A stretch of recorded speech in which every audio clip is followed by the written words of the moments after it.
সামৰণি পৰিল 10ম বাৰ্ষিক দিনেশ বৰুৱা সোঁৱৰণী ৰাষ্ট্ৰীয় পৰ্যায়ৰ ভলীবল প্ৰতিযোগিতা। দিনেশ বৰুৱা হ'ল পৰেশ বৰুৱাৰ ভাতৃ তথা একালৰ সুদক্ষ ভলীবল খেলুৱৈ তথা প্ৰশিক্ষক। বহুকেইটা ৰাষ্ট্ৰীয় পৰ্যায়ৰ ভলীবল দলৰ অংশগ্ৰহণ। হাৰিয়ানা ভলীবল দলৰ বিজয়ী খিতাপ অৰ্জন। চাবুৱাৰ ঐতিহাসিক জেৰাই গাঁৱত সামৰণি পৰিল ৰাষ্ট্ৰীয় পৰ্যায়ৰ আমন্ত্ৰণমূলক ভলীবল প্ৰতিযোগিতা। পৰেশ বৰুৱাৰ ভাতৃ তথা একালৰ সুদক্ষ ভলীবল খেলুৱৈ আৰু প্ৰশিক্ষক দিনেশ বৰুৱাৰ সোঁৱৰণত 10ম বৰ্ষৰ বাবে অনুষ্ঠিত হয় এই প্ৰতিযোগিতা। জেৰাই ভলীবল প্ৰশিক্ষণ কেন্দ্ৰৰ উদ্যোগত অনুষ্ঠিত হয় এই প্ৰতিযোগিতা। ইয়াত সহযোগিতা কৰে জেৰাই আঞ্চলিক যুৱ সংঘ, জেৰাই ক্ৰীড়া সন্থা আৰু সমূহ জেৰাইবাসীয়ে। 12 আৰু 13 ফেব্ৰুৱাৰীত দুদিনীয়াকৈ দিবানৈশভাৱে অনুষ্ঠিত হয় প্ৰতিযোগিতাখন। ইয়াত ৰাজ্য তথা দেশৰ কেইবাটাও আগশাৰীৰ ভলীবল দলে অংশগ্ৰহণ কৰে। পৰেশ বৰুৱাৰ জ্যেষ্ঠ ভাতৃ বিমল বৰুৱাই এনেধৰণৰ খেলৰ যোগেদি জেৰাই অঞ্চলৰ পুৰণি খেলৰ গৌৰৱ ঘূৰি আহিব বুলি আশা প্ৰকাশ কৰে।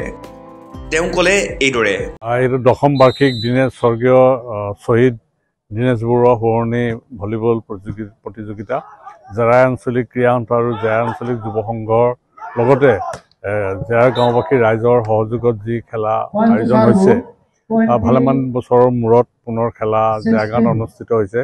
আয়োজক সকলোলৈ আমি ধন্যবাদ আৰু কৃতজ্ঞতা জ্ঞাপন কৰিছোঁ। আমি আশা কৰোঁ জেৰাই গাঁৱত যিটো অতীতৰে পৰা যিটো খেলাৰ ক্ৰীড়াৰ প্ৰতি যিটো আকৰ্ষণ আছিল, ইয়াত বহু ক্ৰীড়াবিদ সৃষ্টি কৰিছিল, তেনেকুৱা এটা পৰিৱেশ ঘূৰি আহক তাকে আমি কামনা কৰিছোঁ। 13 ফেব্ৰুৱাৰী মঙলবাৰে প্ৰতিযোগিতাৰ চূড়ান্ত খেলত হাৰিয়ানা দলে গুৱাহাটীৰ অসম ৰাজ্যিক বিদ্যুৎ পৰিষদ দলক হৰুৱাই বিজয়ী খিতাপ অৰ্জন কৰে। তীব্ৰ উত্তেজনামূলক ফাইনেলৰ প্ৰথমটো গেমত টাইব্ৰেকাৰৰ অন্তত বিদ্যুৎ পৰিষদ দলে লাভ কৰে যদিও পৰৱৰ্তী গেমত প্ৰতিপক্ষ হাৰিয়ানা দলে দুৰ্দান্ত প্ৰত্যাৱৰ্তন কৰে। হাৰিয়ানা দলত দুজনমান ৰাষ্ট্ৰীয় পৰ্যায়ৰ খেলুৱৈয়ে খেলৰ গতি সম্পূৰ্ণ সলনি কৰি দিয়ে। জেৰাই অঞ্চলত ভলীবলৰ লগতে ফুটবলৰ পুৰণি গৌৰৱ ঘূৰাই অনাৰ ওপৰতো গুৰুত্ব দিয়ে অনুপ চেতিয়া নামেৰে জনাজাত গোলাপ বৰুৱাই।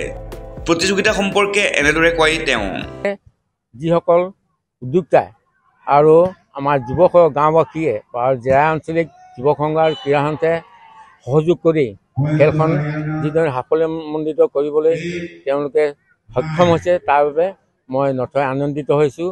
আৰু আমাৰ যি পুনৰ এই গৌৰৱ যি আছিলে জেৰাই গাঁৱৰ খেলৰ প্ৰতি, সেইবিলাক আকৌ আমি উদ্ধাৰ কৰিব পাৰিম বুলি এটা মনত আমি এটা ধাৰণা আমি কৰিছোঁ। ফাইনেলত বিমল বৰুৱা, গোলাপ বৰুৱাৰ লগতে উপস্থিত থাকে অসম জাতীয় পৰিষদৰ সভাপতি লুৰিণজ্যোতি গগৈ, তিনিচুকীয়া উন্নয়ন প্ৰাধিকৰণৰ অধ্যক্ষ কাজল গোহাঁইকে ধৰি স্থানীয় বিশিষ্ট ব্যক্তিসকল। উল্লেখ্য যে একালৰ ৰাজ্যিক ভলীবল খেলুৱৈ দিনেশ বৰুৱাই গুপ্তঘাতকৰ হাতত প্ৰাণ দিব লগা হৈছিল। তাৰ পিছৰে পৰা তেওঁৰ স্মৃতিত অনুষ্ঠিত হৈ আহিছে এই সন্মানজনক ভলীবল প্ৰতিযোগিতা। চাবুৱাৰ পৰা ধৰণী গগৈৰ ৰিপৰ্ট, অলিম্পিয়া স্পৰ্টছ।